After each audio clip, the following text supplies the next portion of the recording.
Assalamualaikum warahmatullahi wabarakatuh. Perkenalkan, nama saya Leonia Seri Putri. Di sini saya akan menjelaskan tentang implementasi IoT untuk penanggulangan banjir di Kota Semarang. Latar belakang, Kota Semarang, Jawa Tengah adalah kota yang sering dilanda 3 banjir, yaitu banjir kiriman, banjir lokal, dan banjir rob. Persoalan di hulu dan hilir Kota Semarang juga erat kaitannya dengan apa yang terjadi di daerah terdekat, khususnya Kabupaten Demak dan Kendal. Di satu sisi ada kerusakan lahan di kawasan Semarang Atas, lalu di sisi lain ada ekstraksi berlebihan terhadap air tanah dan pembangunan yang masih menjorok ke air laut. Ini semua membuat penurunan muka tanah yang diperkirakan mencapai 10 cm setiap tahun. Tanah yang turun membuat kawasan menjadi cekung saat air hujan dari hulu tak terbendung. Selain itu, pembangunan yang menjorok ke laut mengakibatkan banjir rob, membuat sejumlah desa di Demak dan Kendal telah hilang menjadi lautan. Tujuan IoT untuk kasus penanggulangan banjir di Semarang yaitu adalah 1. Pemantauan real time, yaitu mengumpulkan data real time tentang ketinggian air, curah hujan, kelembaban tanah, dan kondisi cuaca lainnya, memungkinkan otoritas dan masyarakat untuk memantau kondisi banjir secara langsung melalui dashboard dan aplikasi. Kedua, peringatan dini, memberikan peringatan dini kepada warga dan otoritas terkait ketika ada indikasi peningkatan resiko banjir, mengurangi resiko korban jiwa dan kerugian material dengan memberikan waktu yang cukup untuk evakuasi dan tindakan pencegahan.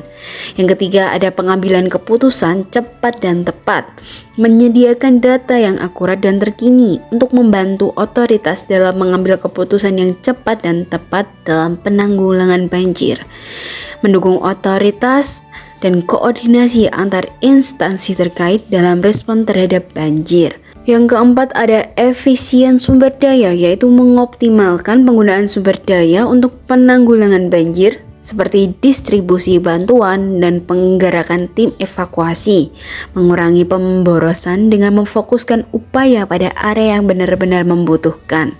Yang kelima, ada analisis dan prediksi, yaitu menggunakan data histori dan real time untuk menganalisis pola banjir dan memprediksi kejadian banjir di masa depan, membantu dalam perencanaan jangka panjang dan pengembangan infrastruktur yang lebih tahan banjir.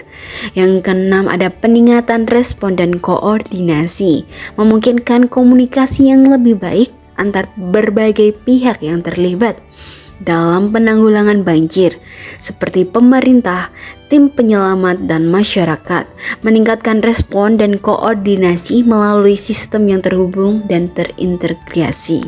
Rancangan sistem IoT penanggulangan banjir di Semarang. Komponen utama sistem: 1. Sensor IoT, 2. Gateway IoT, 3. Server pusat, 4. Dashboard dan aplikasi pengguna, 5. Komponen peer-to-peer, event bus, blackboard, and MVC.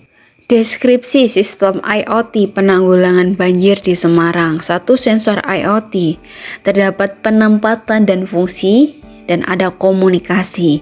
Pada penempatan dan fungsi terdapat lokasi yang strategis, yaitu sensor IoT ditempatkan di berbagai titik kritis di Semarang seperti daerah yang sering tergenang air, dan untuk parameter yang diukur, yaitu sensor-sensor ini mengukur berbagai parameter lingkungan yang relevan dengan kondisi banjir, termasuk ketinggian air, kelembapan tanah, dan kecepatan angin. Yang ketiga, ada komunikasi, yaitu jaringan peer-to-peer akan terhubung melalui jaringan ini, yang akan memungkinkan mereka untuk berbagi data secara langsung satu sama lain tanpa perlu melewati server pusat. Yang kedua, ada real-time data sharing, data dikumpulkan dan dibagikan secara real-time, memungkinkan pemantauan yang cepat dan responsif terhadap perubahan kondisi lingkungan. Yang ketiga, ada gateway. Yang pertama, ada fungsi. Di dalam fungsi terdapat pengumpulan data, yaitu mengumpulkan data dari sensor yang berada dalam jangkauannya. Satu gateway dapat menerima data dari berbagai sensor. Yang kedua, ada peringatan ke server pusat. serta mengumpulkan data. Gateway akan mengirimkan ke server pusat untuk menganalisis lebih lanjut. Yang kedua, ada komunikasi, event bus. Gateway menggunakan event bus untuk mengkomunikasikan data antar sensor dan server pusat. Event bus adalah mekanisme yang memungkinkan pesan atau data didistribusikan ke berbagai komponen sistem secara efisien. Dalam konteks ini, ketika sebuah sensor mengirim data, event tersebut dikirim melalui event bus gateway yang kemudian meneruskan ke server pusat. Yang ketiga, ada server pusat. Arsitektur. Di dalam arsitektur terdapat MVC, yaitu Model View Controller. Model adalah bagian dari server yang bertanggung jawab untuk mengelola data dan logika bisnis. View bagian dari server yang menyediakan antarmuka pengguna.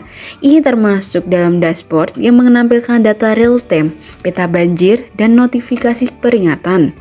Yang ketiga ada controller, yaitu bagian dari server yang mengontrol aliran data antar model dan view. Selanjutnya ada papan informasi terpusat, yaitu Blackboard. Blackboard adalah komponen server pusat yang berfungsi sebagai papan informasi terpusat.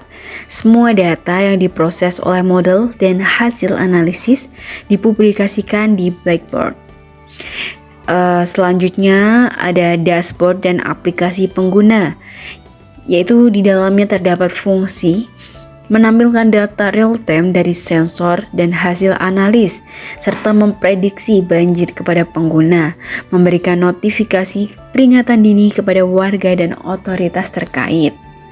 Alur sistem flowchart yang pertama yaitu mulai, kedua input data sensor, yang ketiga persiapan data, yang keempat analis data banjir, yang kelima ada pengambilan keputusan penanggulangan, dan ketika banjir terdeteksi akan dilakukan implementasi tindakan dan selesai.